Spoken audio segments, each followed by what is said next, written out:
So guys, poleni niko hapa kitchen na natengeneza some salad. And I was telling you, if you want to bring your car from Japan, this is your opportunity to ask me any questions that you are interested to ask. So nilikuwa na peel pineapples hapa, hizi. So I'm trying to make a salad. Sunday ni siku yangu ya kitchen. So if you have any question about importing a car from Japan, niambie.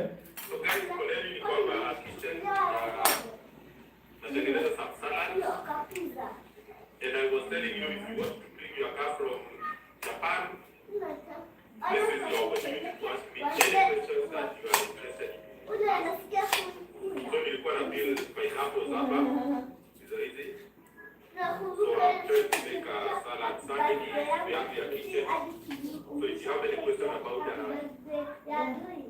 importing a car from Japan, niambie.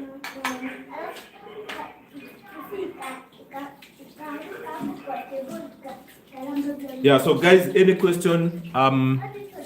Someone is asking, what about the tools? Which tools are you talking about? Kama unataka kuleta gari from Japan, hii ndio chance yako ya kuuliza maswali.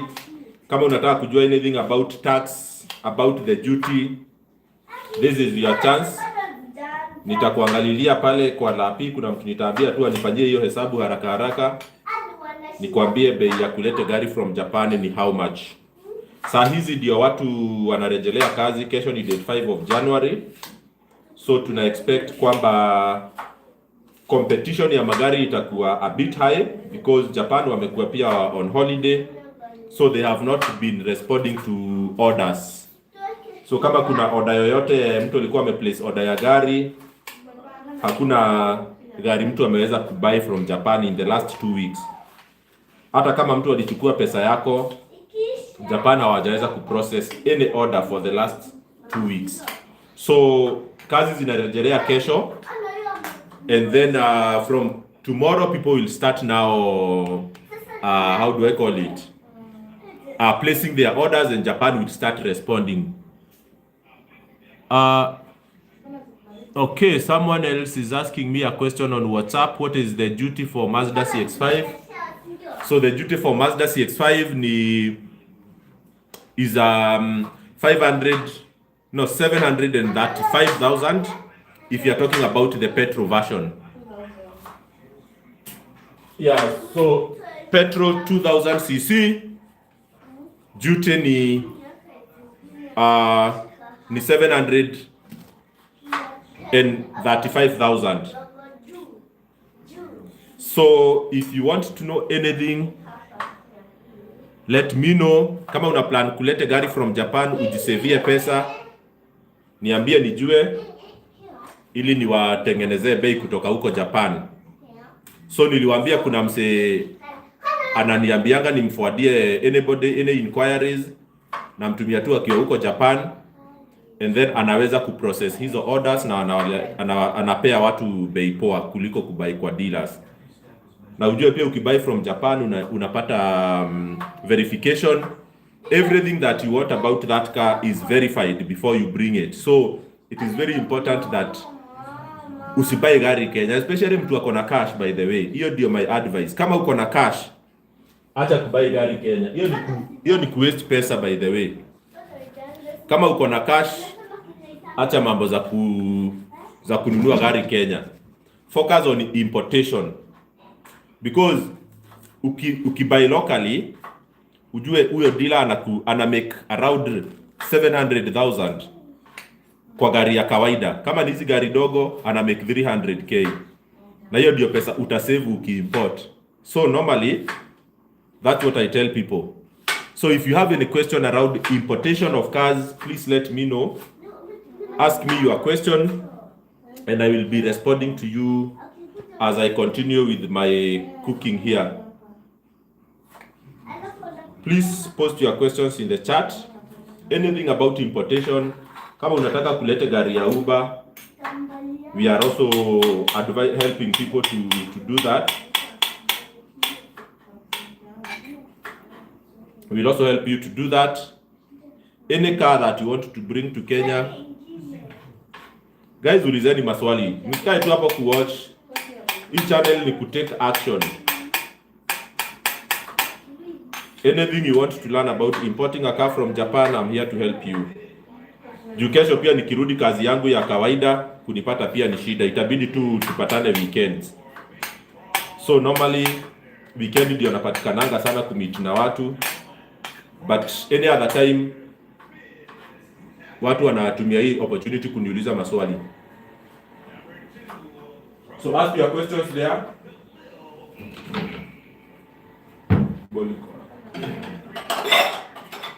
So ask your questions guys, and na wajibu tu saa hizi nikiendelea kutengenezea familia kitu ya kukula.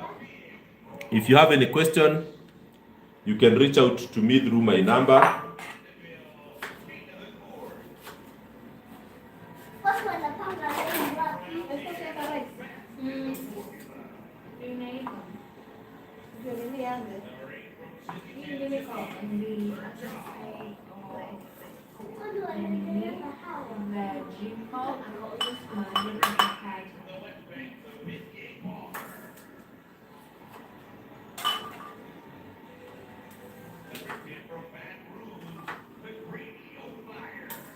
This thing is small.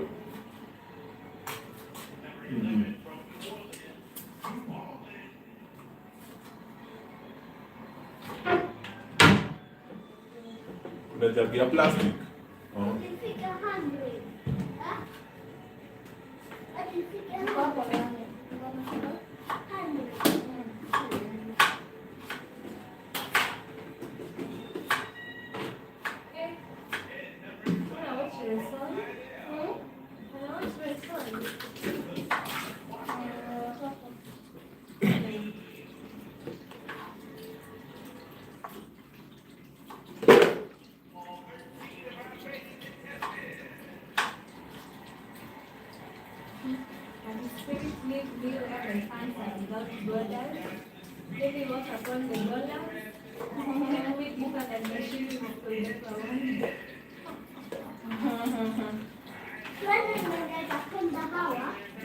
Pita uone eh. Basi pita. Ha? Iya salad. Nimetoa hapa tu.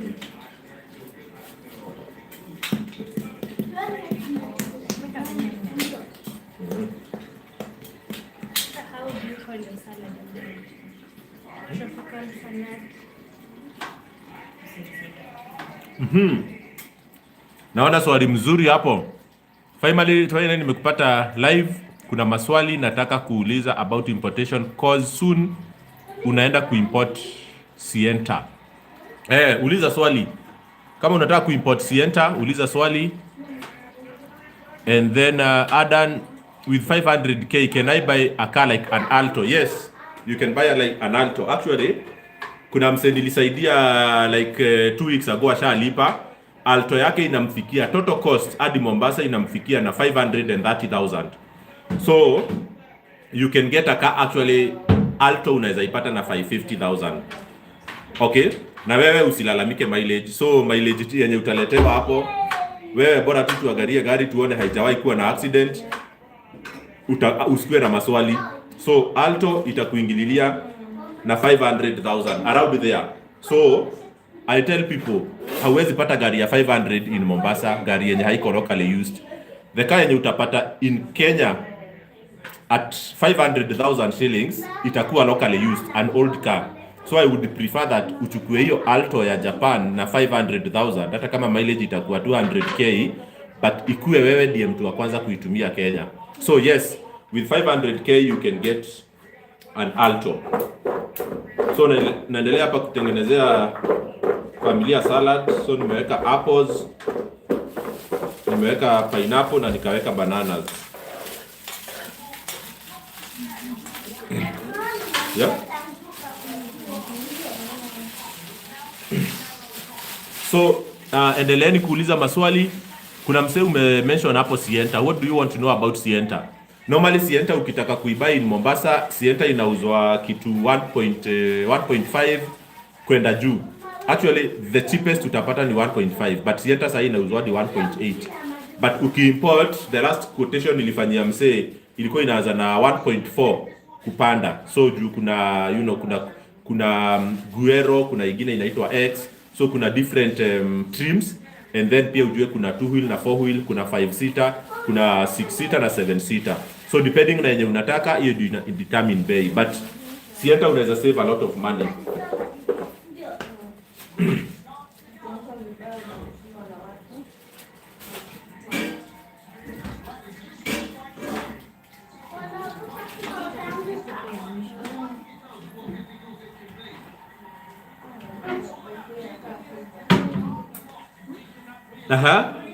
Continue with your questions, guys. I'm here to help you.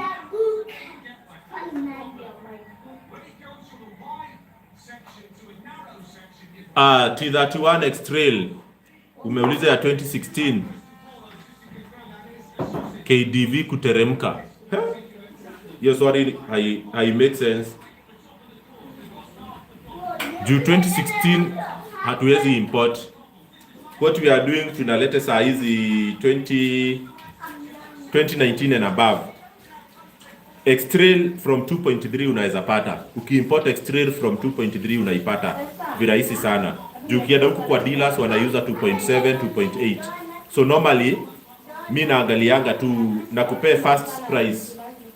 Anything between 20 to 30% is your saving. Sawa, so X-Trail unaweza pata ukikuwa more specific. Kama unataka ya 2019, tayarisha from 2.3 and then na kutengenezea bei.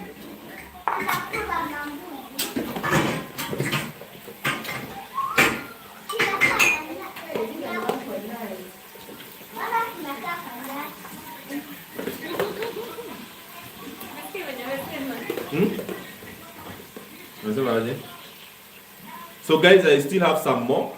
Wewe unanyakua aje? Oh, sawa.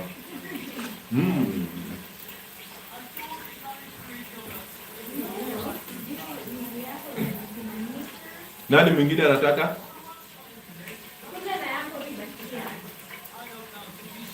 Hii nimekuwekea mingi. Ninabakia my viewers. Shika. Ya mtana. Tana anataka pia. Lete nikuongezea hapo. Sasa nikuletea another.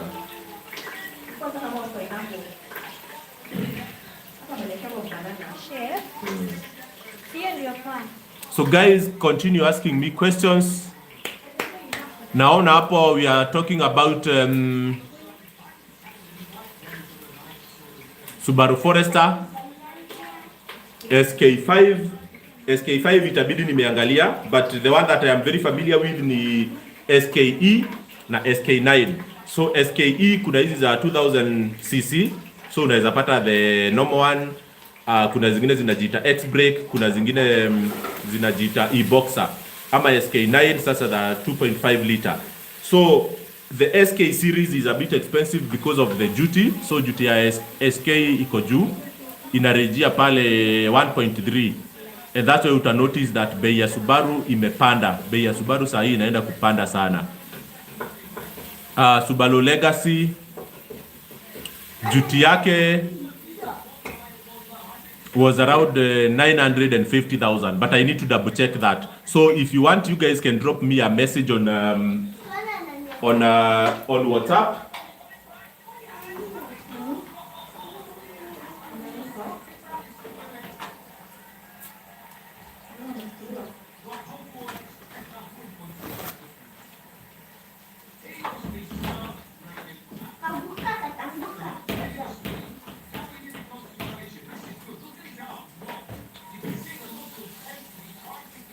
So I'm saying if you want, you can drop me a message on WhatsApp. Let me share with you my WhatsApp number. I hope it will be not on the other way around. So 0757. How am I writing? Let me put it this way. 0757 356 989.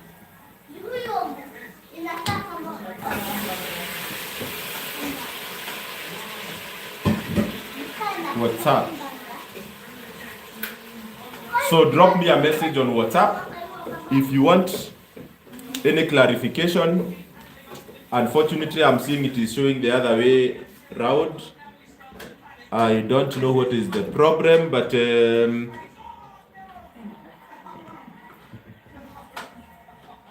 naambiwa nitumie back camera, but you guys can try and let me see if it will change. Oh, it doesn't change. It doesn't change. So anyway, the number is here, 0757 356 989. Send me a WhatsApp message with any question, especially yenye ina regard taxation and duty, na nitakutumia specification hapo. So sijui niweke hapo karibu na kitchen mkae mkiona, but I think itachomeka.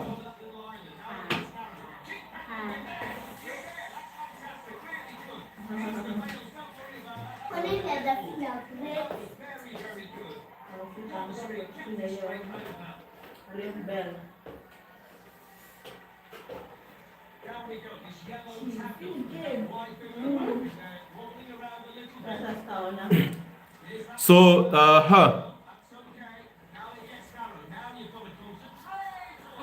maswali ni mingi maswali. Can I get Subaru Legacy? Yes, you can get it. My number, let me drop it somewhere in the comment. I'm not sure if you guys are able to see, but my number is 0757 356 989. 0757 356 989, and I can get you the quote of the specific car that you want. Looking for, let me go step by step. Can I get a Subaru Legacy? Yes, Subaru Legacy you can get. Locally, Subaru Legacy, I think they are being sold at around 2.5 if I'm not wrong. Please always check the prices from local dealers before you consider importation, because it is at that point you need to determine how much you are going to save. So Legacy you can still get it. Nifanyie cost ya importing Toyota Sienna 2019 na 2020 7-seater 2-wheel drive, white in color with some safety features, and I fall wapi niko na pesa na sijui how much is enough to import. So Mike about Sienna, you can get a Sienna. So what I will do is that you drop me a message on WhatsApp 0757 356 989, and I will give you the quote for the Sienna and also connect you with my guys in Japan. So those guys are very, very efficient. They will give you the quotes, and I'll let you know how they work, and you know, is a process you can really trust. Joseph Gikanda, you are saying Toyota Passo new model, bona inashindwa kupanda mlima. Hiyo wewe ndio ulinunua mbaya. Ni wewe ulinunua mbaya. Kuna yenye niko nayo kwa compound naitumia saa zingine, it is very powerful, ina peak vizuri. So yenye ulinunua sijui, maybe ulinunua gari ilikuwa na accident Japan, and that's why nawaambia muimport, muache mambo za kununua gari haujui the history. Looking for a second hand car for Uber, which should I get? Kuja nikuuzie Nissan March. Unataka kununua Nissan March? Saa hizi Uber walisema hawatoi gari mzee. So kuja nikuuzie Nissan March yangu Roy Kibe 400 tu, 400k na kuuzia gari iko na 99,000 kilometers na ni gari mzuri. Sasa hata iko biashara. With a budget of 2.5, can I get a 65 diesel from Japan? Jimmy Bogwa, please text me 0757 356 989. I can connect you to these guys, and you will get not just a CX-5 diesel, but a clean one. I'm talking to you about a clean Mazda CX-5 diesel. Okay, so text me on that number and I will connect you. Nataka price ya Sienna 2019-2020 hadi Mombasa kama nimelipa duty. Carrier from Mombasa tutaongea baadaye. Yeah, so pia Mike ni message me on WhatsApp, at least ili nikutumie hizo details. Saa hizi ujue simu yenye natumia kuongea na nyinyi, so siko karibu nayo hivi, so I cannot chat you the answers. So make sure you drop me a message on WhatsApp 0757 356 989, and then I will drop you My friend who works on this channel at our drop the quotation. So how is payment made if I want to import with you? You pay directly to Japan. Okay, so me, you don't import with me. Me, I don't do the business of importation. So me, I just enjoy advising people. Of course, maybe I'll ask you to pay for coffee, something small, but I'm not in the business of car importation. So you pay directly to the suppliers. I will advise you how. I will connect you to an international payment company that does the due diligence. They verify the recipient, the name and everything. I actually don't advise people to pay to Japan through mobile money or using your bank application. You risk sending money to the wrong destination, and when you do that, you will not get it back. So it is always important that you use an international money transfer agency or your bank. But banks are slow and they are expensive. So it's good to use an international money transfer agency because they will double check and prove everything that the recipient of the money is the intended one. So there is no way you can lose your money. And one thing that you guys don't know is that buying a car from Japan is very, very safe if you know how to do it. And it can be very terrible if you make a small mistake because you will lose all your dollars. So is importation cheaper than kununua within? Done. That's something we have been preaching on this channel for like 3 months now. Okay? I only tell people to buy locally if they need financing. Because most banks will not finance you to import. They will only finance an asset that is there, that they can physically verify, they can do the valuation, they can see this is it. But they will require you to bring it to Kenya for you to finance. So if you don't have enough money, you do have no other alternative than buying locally. But if you have the cash, like this cash, I see people going to Mombasa with cash and saying that they are going there to buy car at cash.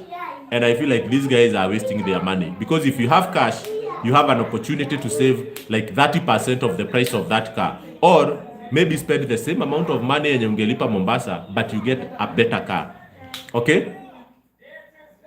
Which year does Uber accept? If it is a car that you are putting into Uber for the very, very first time, right now Uber is only accepting 2016 cars. Not even 2015. 2016 year of manufacture. That is what Uber is accepting. But if your car has been on Uber, they are accepting cars that are since 2012. So if your car is 2012 year of manufacture and has been on Uber, then you are able to continue working on Ubers until now because they have not clarified the situation. John Musioki, I'm doing a good job. Thank you, my brother, for the support and for watching. My WhatsApp number is 0757 356 989. If you need any clarification, drop me a text there because here I'm not able to chat. And then what is the cost of Honda Diesel 2022? So Honda Diesel comes in various configurations. So iko na trims kama 4-5, kuna X, kuna Z, kuna RS na kuna ingine I think inaitangwa exclusive. Na pia within those trims kuna 2-wheel, kuna 4-wheel, kuna hybrid, kuna non-hybrid. So ukiuliza Honda Diesel unafaa uniambie which one do you want, arafu ujue tuna Honda Diesel Kenya zinauzwa from 2.5 all the way to 3 million. Okay? So ni kumaanisha nikikuimportia ama ukiimport utaipata from 2.2 all the way to 2.5 for the highest grade and the highest trim. So yeah. So thank you guys for watching. Keep asking your questions. I will be dropping you answers as we continue. So I was doing some salad here, so I've actually not even eaten mine.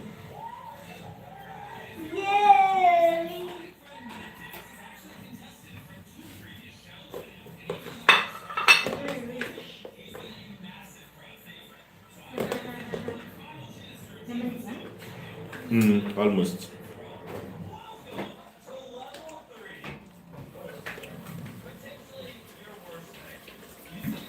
Kuna mtu hajakula yake?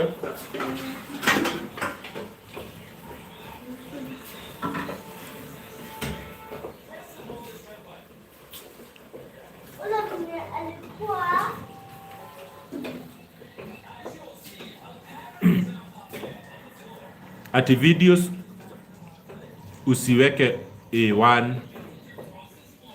It's difficult to understand. You're honest, bro. May God bless you. Thank you very much. Well explained. Which is the best website for importation?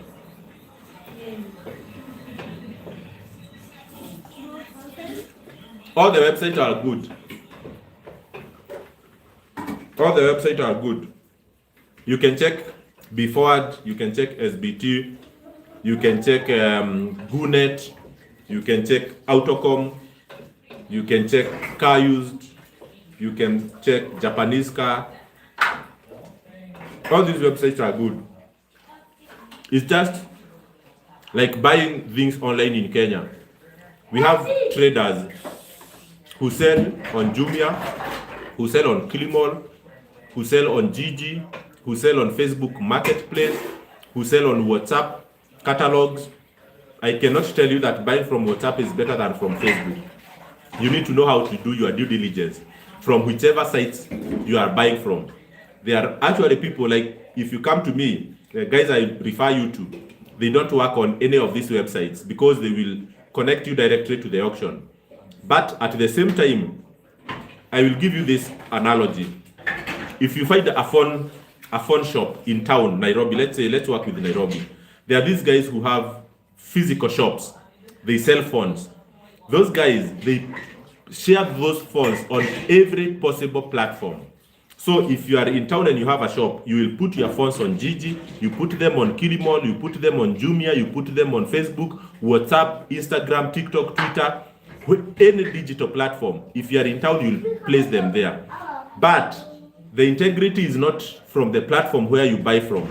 The integrity is from the buyer. So before you buy from Jumia, before you buy from Gigi, before you buy from Facebook, you need to ask yourself, do you know the guys, do you know the company, the shop behind these products?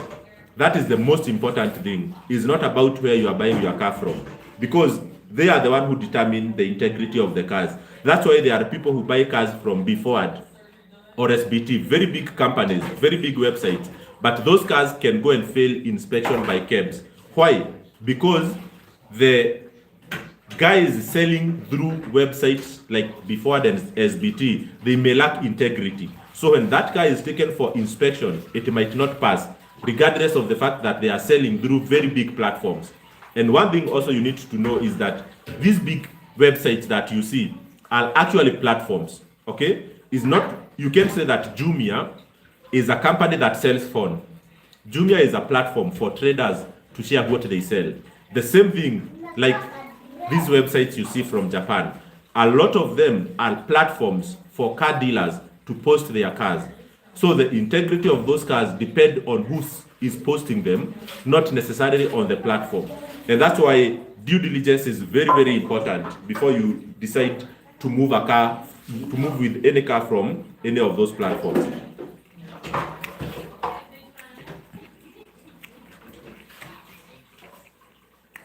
Which is the best month to purchase an Uber vehicle to do business?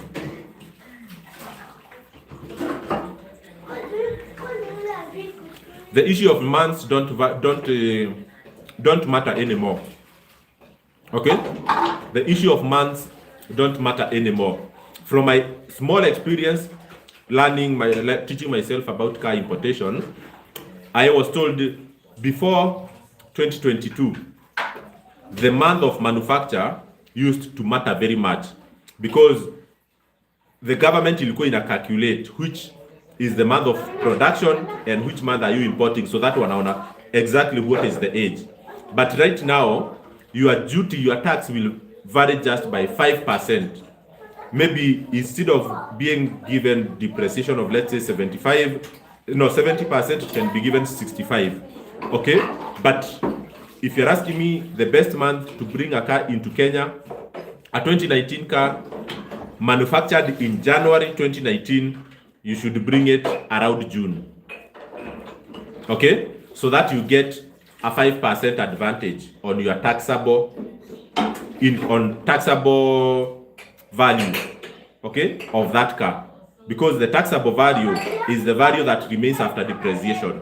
So if you bring a 2019 car that is manufactured in between January and June 2019, you bring it during the second half of 2026, then you have an advantage of 5%. It's a very difficult concept to explain, but you can hit my WhatsApp number 0757 356 989 and I can explain that to you in further details. So there is a small chance to save 5% in terms of how much duty you can pay.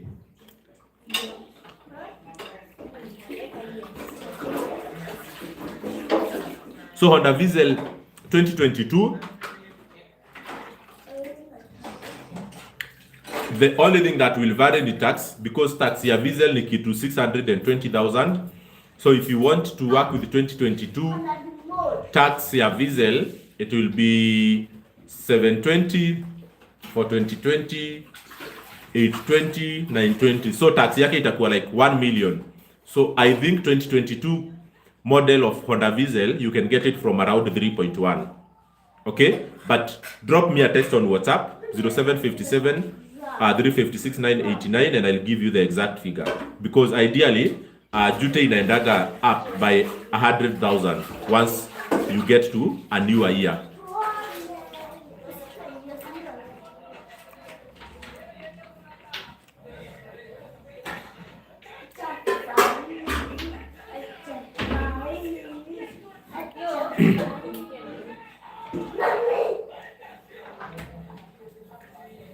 No, misi, I don't charge facilitation fee, naitishanga tu za macho. Hii ni Kenya, naitishanga tu za macho. Na za macho ni za kukurifaa. Because hata wewe nikikurifaa and then you save yourself 500,000, you save yourself 300k. Hala nikikwambia unibaia kachai ka 20k shwari. Can you say no? I don't think so.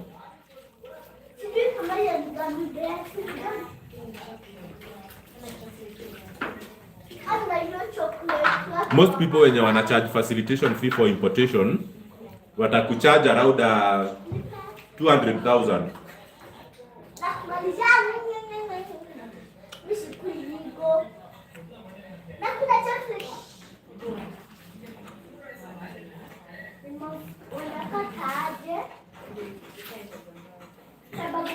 So we have 10 more minutes to go.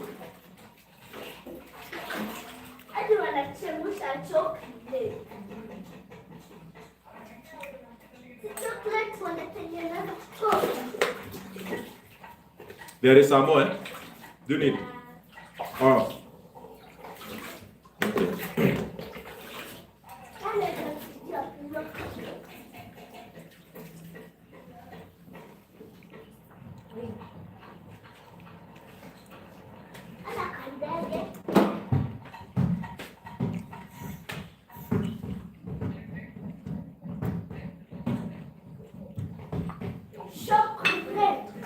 I'm waiting for your questions.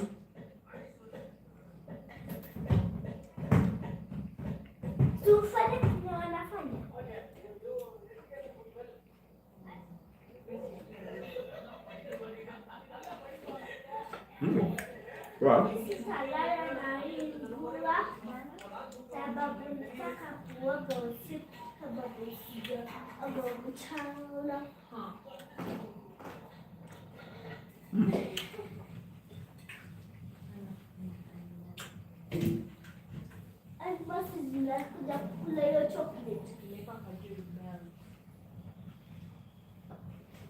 Sababu ikuwe kofi. Hata zingine zina maji. Kesho unajua ni skuli. Mimi naona chocolate so. Naona chocolate na mimi.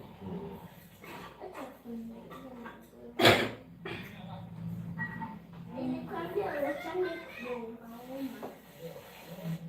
Anaoneka mama mimi.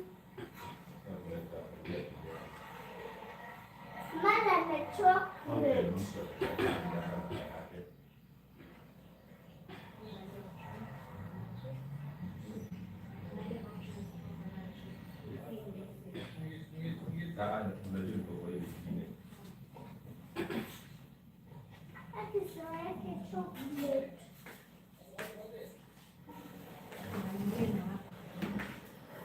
Ni nini mnapika hapo? Njahe. Itakuwa na kitanga. Ongelesha watu hapo. So today we are cooking njahe. Yeah.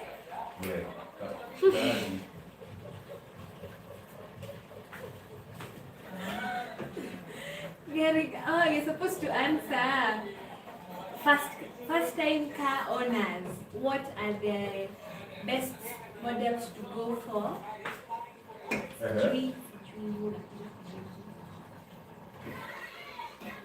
What is your take? Hata nikuje uniulizia hapo. Unaona mguu yangu?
Umejibu hii ya facilitation. Niko at an angle.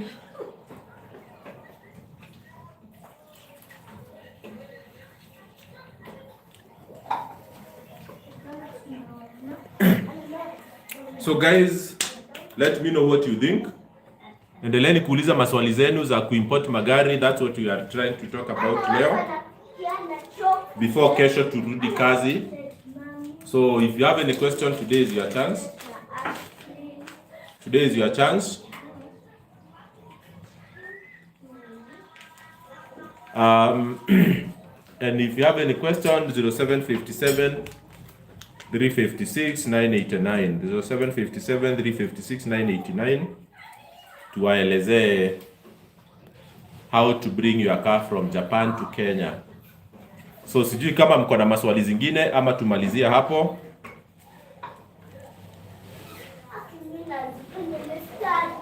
Mimi nakula nini? Ndio nilikuwa nakula tu matunda hizi, pineapples. What is the best price you can import Daihatsu Mira? Daihatsu Mira nilikuwa nimeona from 700 there. From 700.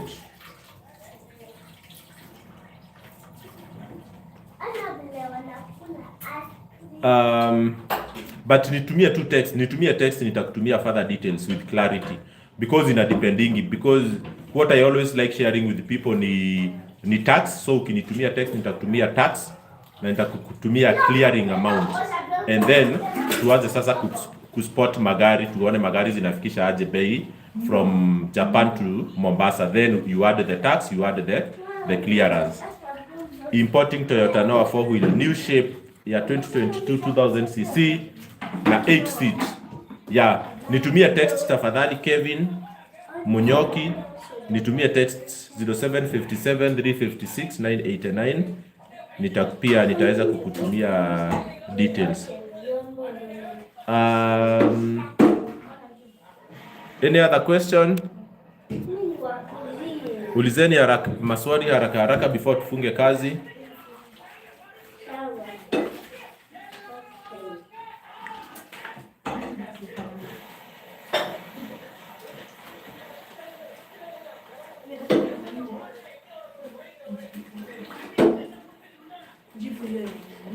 Gani?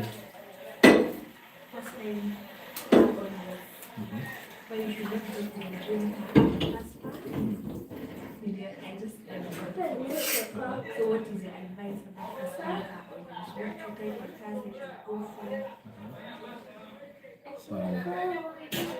So naambiwa hapa niwaambie something about first time car owners. If you are a first time car owner, you should go for a basic car.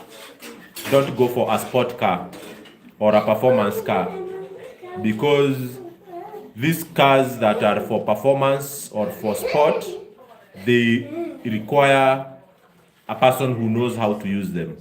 And actually there is a report that was done that around 90% of people who drive sport car or performance cars, they don't use the specs that are in that car. So they don't use those cars to the maximum utilization. So why should you go for an Audi vehicle that is high performing while you can just pick a Mazda or a simple Toyota that is for basic utility? Okay, so unless you have money to waste, or you know yourself as an explorer, a driver who can try tactics and techniques on the road, if you are a first time driver, just go for basic cars. Don't go for high performance cars. Don't go for sport cars, because you will pay for everything that they have, but you will end up using 20 or 30% of what those cars are equipped with. Sawa. Ask even people with Mazdas. Mazda has some improved features. Of course, it is not a sport car, it is not a performance car, but with those advanced specs, people still don't use them to the full ability. So they just explore the bare minimum. So my advice is that if you are a first time car owner, go for a basic car, and then over the years, you will be able to fill the gaps in your car that you will have at that time. And then you will put it as your dream in your next purchase. Sawa. So any other question around importation? I can give myself 6 more minutes, so we will close by 10 minutes past 8.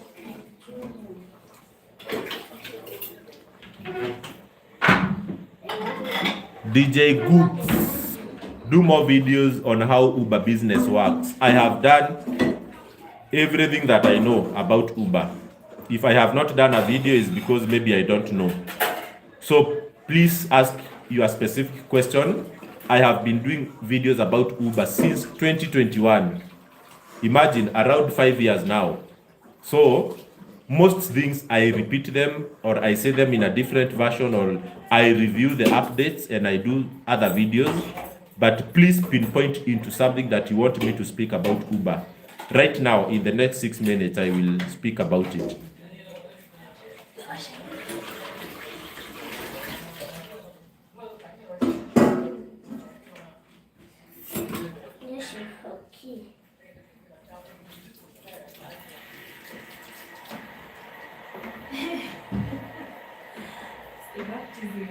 Say ni black. Say ni black. Aje nataka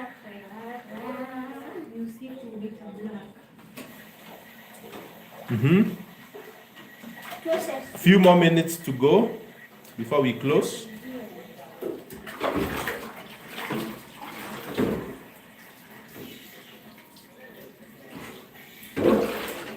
Otherwise, if you want, my WhatsApp number is 0757 356 989, and someone will get back to you. We can also organize. Sid Nengeno, could you stop using AI sound on your videos? Guys, I have to apologize for this, and I'm doing this in very goodwill because I have no idea about this AI thing. I tried to look for the settings on the creators platform, because we have a platform called YouTube Studio. So that is the platform where we edit videos and put the titles and everything and put settings. I have never seen any setting around AI audio on the videos that I post. So I'm really disturbed that my viewers are distracted by the AI sounds on my videos, while I have no control. I have no idea. I don't know what happened. I don't know what is happening. If anyone out there knows what is happening and what I should do, please give me a call and then you show me around.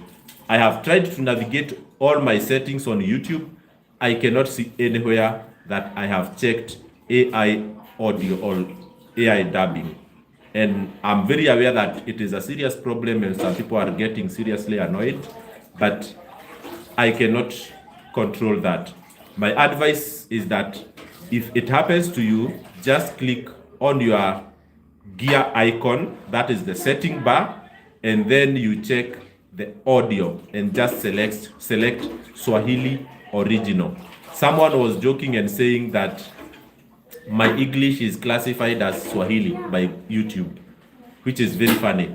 So you have to select Swahili original on your viewer setting so that you can listen my videos in the original audio. But I'm not doing any change of audio or voice for my videos that I've been posting. So thank you for bringing that up, Sydney. I hope I have explained myself, and I hope you guys will understand. How much can a grade 4 Honda Civic MT 2.0 cost to Mombasa? Matoi, please send me a WhatsApp message. I will check that for you. So unlike showrooms in Mombasa or Nairobi, importation requires some effort. So it is hard for you to just ask me a question right now and I answer you right now, because I will have to ask from the guys in the auction how much is Honda Civic going for. Mostly this Honda Civic will come from Singapore, but there are also units that come from Japan. So I can ask that, and then I need to calculate the duty and also work around clearing and forwarding. So clearing and forwarding, it doesn't vary much. So it will be like 60 to 70,000, but I can get you the exact amount. But now in terms of what the price of the car is in Japan, what is the shipping cost, what is the duty, those are some things that require slight effort for me to answer your question. And that's why I'm asking that you send a WhatsApp message, and then someone in the background can work on it and give you some answers. So I had promised to end this live chat by 10 minutes past 8, and I see we are exactly at the top of that hour. So if you have further questions, please send me a WhatsApp message on 0757 356 989 and we will discuss more. So for the time being is a small bye-bye, and we keep in touch, guys, and thank you very much for watching.